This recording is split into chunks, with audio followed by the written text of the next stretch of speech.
स्वागत है आप लोग का न्यूज़ ऑफ द डे में। मेरा नाम है राजेश रंजन। दोस्तों रोज़ की तरह आज भी आया हूँ आप लोगों के लिए एकदम ज़बरदस्त न्यूज़ लेके। तो दोस्तों तस्वीर से बिल्कुल साफ हो गया होगा कि बात क्या करने वाले हैं। बात करने वाले हैं कर्नाटक विधानसभा चुनाव पे। और कर्नाटक में बीजेपी की हार हो गई है। वहाँ पे एक तरीके से बात करें कि कभी दोहराया नहीं गया है सरकार 1985 के बाद से, तो फिर वही चलता आ रहा है। इस बार कांग्रेस को, पिछले बार बीजेपी को, ऐसे ही चलता आ रहा है। तो इस पे बात करेंगे दोस्तों, बने रहिए वीडियो में। चैनल पे अगर नए हैं दोस्तों तो सब्सक्राइब करना नहीं भूलिएगा। यूट्यूब पे देख रहे हैं सब्सक्राइब कीजिए और फेसबुक पे देख रहे हैं तो फॉलो का बटन दबाइए। तो दोस्तों बात होगी कर्नाटक विधानसभा चुनाव पे। कर्नाटक में हार गई है बीजेपी और मोदी जी का जो 2024 का मिशन है उसमें काफ़ी बड़ा धक्का लगता नज़र आ रहा है, क्योंकि कर्नाटक को साउथ का दरवाज़ा कहा जाता है, एंट्री पॉइंट एक तरीके से कहा जाता है। और साउथ इंडिया में पूरा देखा जाए तो बीजेपी सिर्फ और सिर्फ बेंगलोर में ही थोड़ा सा प्रभाव डालती नज़र आई है पिछले कुछ वर्षों में।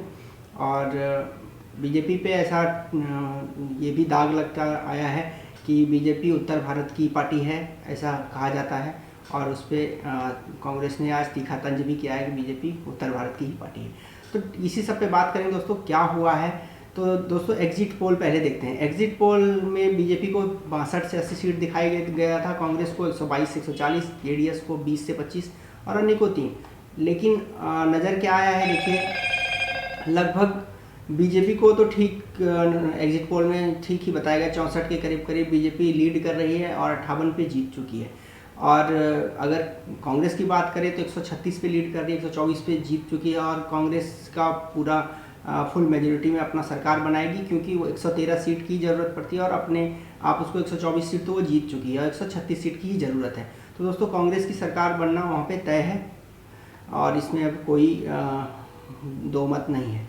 कर्नाटक में भारतीय जनता पार्टी बीजेपी 38 साल पुरानी परंपरा तोड़ने में चूक गई है। राज्य में 1985 के बाद कोई भी पार्टी दोबारा सत्ता में वापसी नहीं की है। कर्नाटक विधानसभा चुनाव में रुझानों के मुताबिक बीजेपी 80 से भी कम सीटों पर सिमटती है। 80 तो छोड़िए दोस्तों, 60 सीट भी मिल जाए बीजेपी को वो भी बहुत बड़ी बात होगी, क्योंकि बीजेपी का वहाँ जो चीफ मिनिस्टर थे उस पर 40% का टैग लगा हुआ था, 40% कमीशन खोरी का। तो दोस्तों बहुत ज़्यादा वहाँ पे करप्शन के कारण एक बार फिर कांग्रेस के झोली में गया है कर्नाटक। येदियुरप्पा पर नहीं रहा राज्य के लोगों को भरोसा। येदियुरप्पा पूर्व मुख्यमंत्री रहे हैं और बीजेपी के अभिन्न अंग रहे हैं, तो उन पर अब भरोसा नहीं रहा वहाँ पे।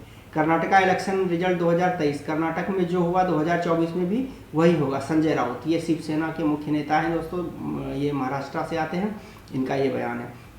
राहुल गांधी ने इस पे कहा है कर्नाटक में कांग्रेस की धमाकेदार जीत पर बोले, बंद हुआ नफरत का राज, खुली मोहब्बत की दुकान। दोस्तों राहुल गांधी का जो यात्रा था उससे काफ़ी लाभ हुआ है, क्योंकि कर्नाटक में वो कुछ ज़्यादा ही दिन तक रहे थे। भारत जोड़ो यात्रा के तहत उन्हें बहुत ज़्यादा लाभ मिला है। तो दोस्तों आप देख सकते हैं कि बीजेपी 64 और अगर जेडीएस भी साथ में आती है तो भी उनका कुछ होने वाला है, क्योंकि 124 का आंकड़ा पहले से ही कांग्रेस पा चुकी है और यहाँ पे कांग्रेस को अब तोड़ा भी नहीं जा सकता, क्योंकि बहुत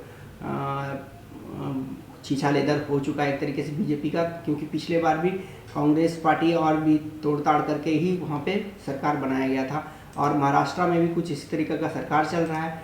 तो कई भी मीडिया संस्थानों का ये भी कहना है कि गुजरात और उत्तर प्रदेश के अलावा बीजेपी अपने दम पर कहीं सरकार नहीं बना पाई है। तो दोस्तों ये था आज का पूरा वीडियो एक तरीके से कर्नाटक चुनाव पे। कर्नाटक चुनाव में जो भी हुआ, एग्जिट पोल में जो भी आया था उस पर लगभग सेम ही है। जेडीएस को थोड़े कम सीट मिला है, 20 सीट जेडीएस को मिला है और यहाँ 20 से 25 बताया गया था। फिर भी ठीक ठाक, मतलब एकदम सटीक एक्सिस माई इंडिया का जो इंडिया टुडे का सर्वे आया था उसमें एकदम सटीक बताया गया है। बीजेपी को भी 62 से 80 सीट बताई गई थी, उतना ही आया एकदम।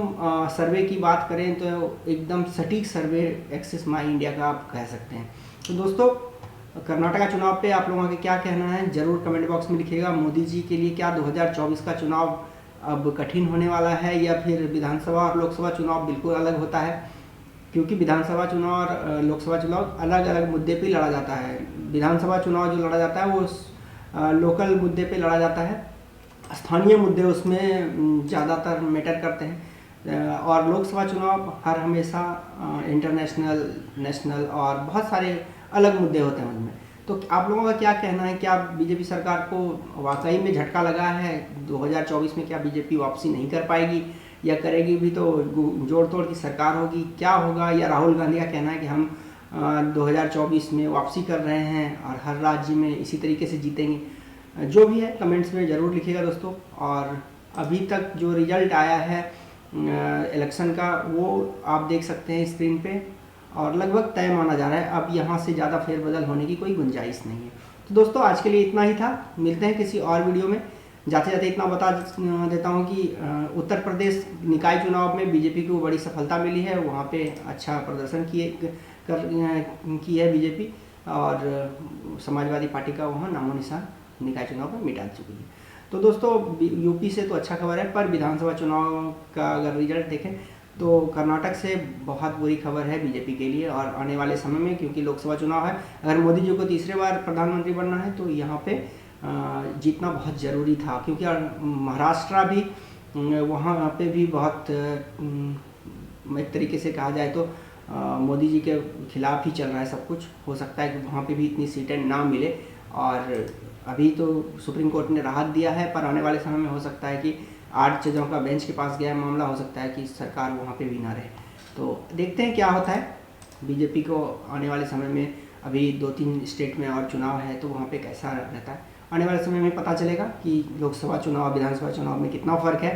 पर फ़र्क तो रहता है दोस्तों। देखते हैं क्या होता है। 2024 में मोदी जी वापसी करते हैं या राहुल गांधी देश के प्रधानमंत्री बनते हैं, और देखते हैं। क्योंकि मल्लिकार्जुन खड़गे कर्नाटका से आते हैं, तो इनको भी जीत का श्रेय जाता है। तो अब आज के लिए दोस्तों इतना ही था, मिलते हैं किसी और वीडियो में। नमस्कार। और अगर चैनल पे नए हैं तो सब्सक्राइब करना नहीं भूलिएगा। यूट्यूब पे देख रहे हैं तो फॉलो का बटन दबाइएगा, फेसबुक पे देख रहे हैं तो फॉलो का बटन दबाइएगा, और यूट्यूब पे देख रहे हैं तो सब्सक्राइब जरूर कीजिएगा। तो मिलते हैं दोस्तों किसी और वीडियो के साथ। नमस्कार।